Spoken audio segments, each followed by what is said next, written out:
Assalamualaikum, apa khabar semua? Terima kasih kerana sudi singgah ke channel saya. Saya harap semua penonton berada dalam keadaan sihat dan bahagia selalu, insya-Allah. Dalam video kali ini, saya nak ceritakan kisah kaki dipegang sesuatu.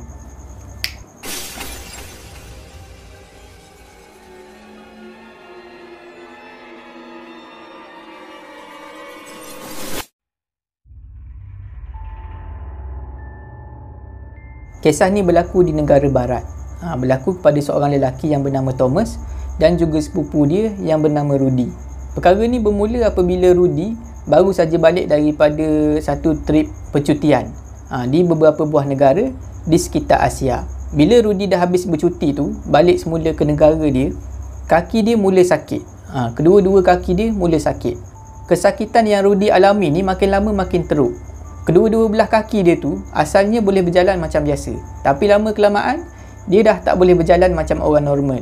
Sampailah dia dah tak boleh nak bangun, tak boleh nak bergerak. Dan keadaan penyakit tu berterusan. Daripada hari bertukar menjadi minggu, daripada minggu bertukar menjadi bulan. Dah dekat nak setahun Rudy menghadapi penyakit tu. Dan lama kelamaan perangai Rudy pun mula berubah. Sifat dia berubah. Kalau dulu Rudy ni adalah seorang yang periang, seorang yang ceria, suka ramah dengan orang, suka bergurau. Tapi lama kelamaan perangai dia berubah. Dia dah tak bercakap dengan orang, dia selalu termenung dan dia hanya menjerit sakit-sakit saja. Keluarga Rudy pun hantarlah Rudy ni ke sebuah hospital swasta untuk dirawat. Kebanyakan masa Rudy di hospital tu, di ward tu, Rudy ni sama ada dia duduk diam ataupun dia menjerit sakit. Itu sajalah. Bila orang tanya apa-apa, dia tak akan bagi respon.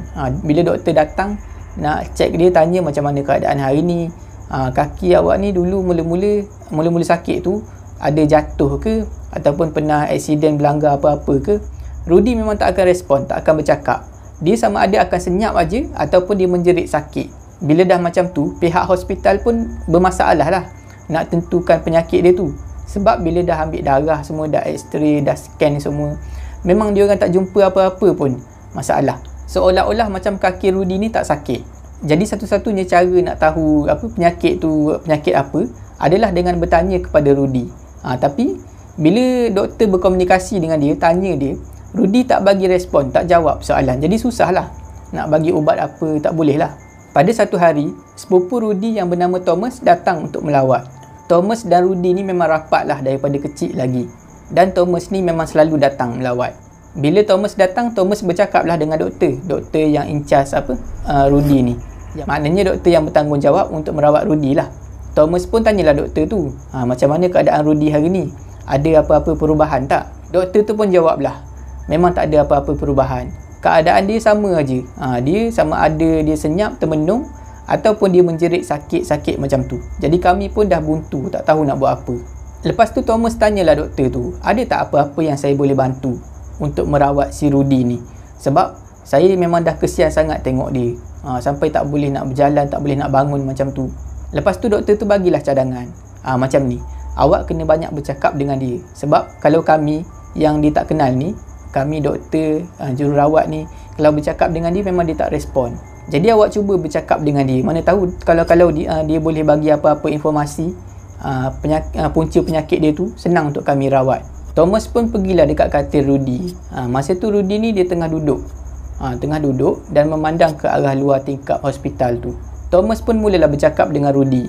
Rudy, ni aku ni, Thomas, aku datang ni nak melawat engkau. Macam mana engkau hari ni? Tapi Rudy tak bagi apa-apa respon. Dia asyik termenung aja, memandang ke arah luar tingkap. Tapi Thomas, dia tak putus asa. Dia cuba lagi bersembang dengan Rudy. Dia tanya pasal kaki Rudy.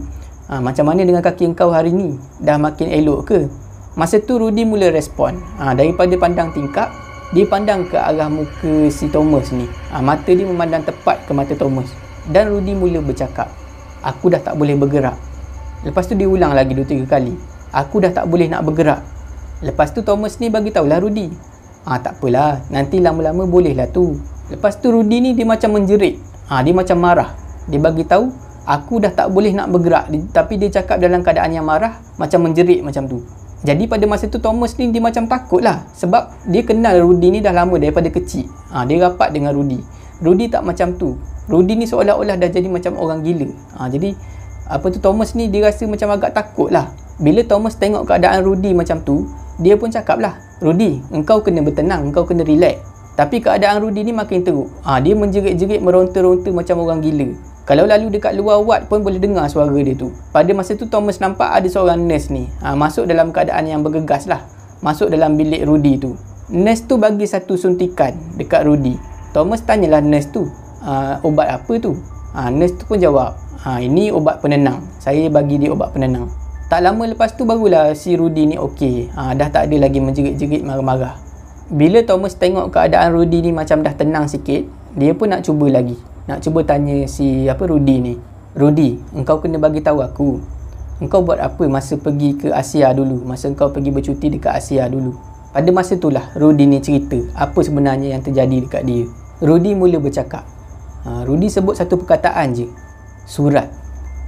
Itulah yang disebut Rudy, surat. Thomas pun tanyalah, surat? Surat apa?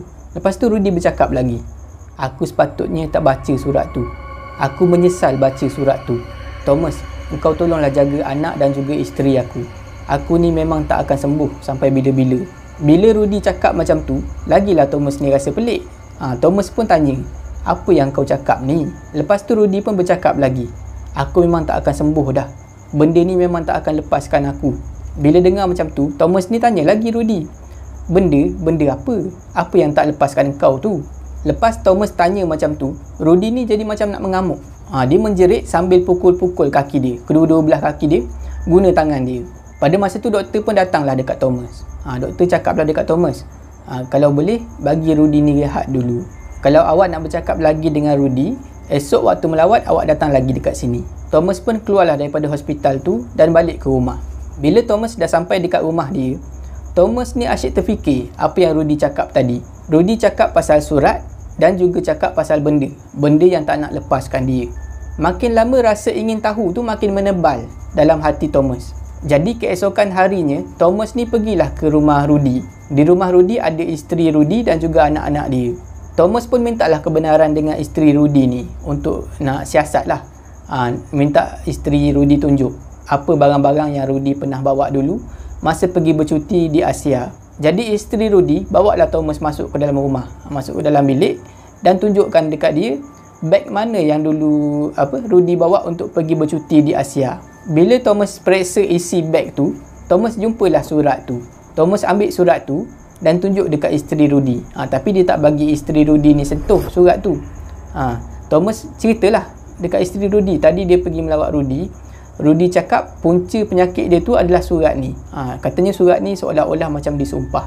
Pada masa tu, Thomas ambil lighter yang ada dalam poket dia dan dia bakar surat tu. Dia bakar surat tu depan isteri Rudy. Surat tu pun musnah terbakar. Bila dah selesai semua, Thomas pun minta dirilah balik ke rumah. Pada masa tu sebenarnya Thomas dah buat satu kesilapan. Thomas fikir selagi dia tak buka surat tu dan tak baca surat tu, dia tak kena sumpahan tu. Bila dah sampai dekat rumah, Thomas ni rasa lega lah. Dah selesai dah masalah Rudy. Pada malam tu Thomas tidurlah macam biasa. Bila Thomas bangun pagi, dia terkejut sebab di atas meja dalam bilik dia tu ada surat yang dia bakar semalam. Thomas tahu surat tu adalah surat yang sama sebab cara lipatan kertas tu dan juga warna kertas tu, warna dia kekuning-kuningan macam kertas yang lama. Thomas cepat-cepat ambil surat tu dan bakar sekali lagi. Surat tu pun musnahlah terbakar di depan mata Thomas. Keesokan harinya, bila Thomas bangun daripada tidur, perkara sama berulang lagi. Surat tu ada lagi atas meja dia dalam bilik tu. Thomas ambil surat tu dan buang dalam tong sampah di luar rumah. Dan perkara tu berulang lagi keesokan harinya. Surat tu menjelma lagi, entah daripada mana. Kedua-dua belah kaki Thomas mula sakit. Dan Thomas memang dalam keadaan yang sangat risau dan ketakutan sepanjang masa. Pada masa tu Thomas dah mula rasa menyesal. Menyesal dia sentuh surat tu dan bakar surat tu. Kesakitan kaki Thomas ni makin lama makin teruk. Dan benda tu berlanjutan sampai berbulan-bulan. Masa tu Thomas sedar nasib dia dah jadi sama macam Rudy. Sebab masa tu dia dah tak boleh berjalan secara normal. Dia berjalan macam orang cacat. Masa itulah Thomas ni mula berfikir, aku kena buka juga surat tu dan kena baca. Mungkin lepas aku baca surat tu, penyakit ni akan hilang. Thomas berfikir macam tu sebab dia dah stres. Dia dah tak tahu nak buat apa. Dan dia takut kaki dia jadi macam kaki Rudy tu, sampai tak boleh nak berjalan, tak boleh nak bangun. Tanpa berfikir panjang, Thomas pun bukalah surat tu dan dia bacalah apa yang tertulis dalam surat tu. Yang tertulis dalam surat tu hanyalah satu huruf, dan huruf tu adalah huruf O, huruf bulatan macam tu. Tapi huruf O tu ditulis seolah-olah berkali-kali. Maknanya O tu macam contengan lah, conteng yang jenis buat bulatan banyak kali macam tu. Sedang Thomas ni memerhatikan isi surat tu, contengan O tu, masa itulah Thomas ni terdengar sesuatu yang menakutkan. Thomas terdengar suara kanak-kanak ketawa. Tapi suara kanak-kanak tu agak pelik. Dia macam garau sikit. Bila Thomas angkat kertas, Thomas sangat-sangat terkejut dan menjerit ketakutan. Sebab Thomas ternampak di kedua-dua belah kaki dia ada kanak-kanak yang sedang memeluk kaki dia. Seorang belah kiri dan seorang belah kanan. Tapi rupa kanak-kanak tu pelik, tak macam manusia. Muka kanak-kanak tu berwarna pucat, sangat-sangat pucat. Dan mata dia orang seolah-olah dicongkil keluar. Maknanya kosong, tak ada bola mata. Dan kedua kanak-kanak tu tersenyum lebar, memandang ke arah Thomas.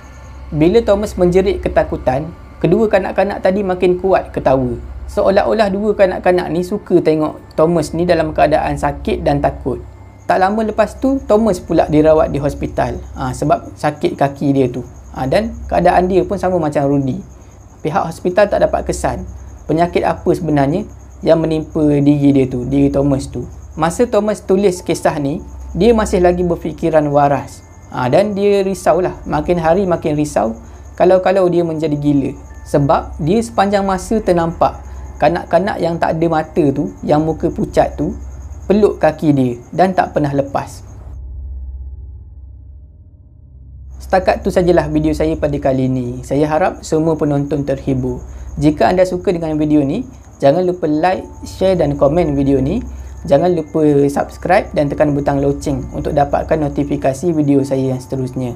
Bagi anda yang nak berkongsi kisah seram, boleh hantar ke alamat email yang tertera dekat bawah. Janganlah takut kepada makhluk, tetapi takutlah kepada pencipta sekalian makhluk. Semoga kita bertemu lagi di video saya yang seterusnya. InsyaAllah. Assalamualaikum.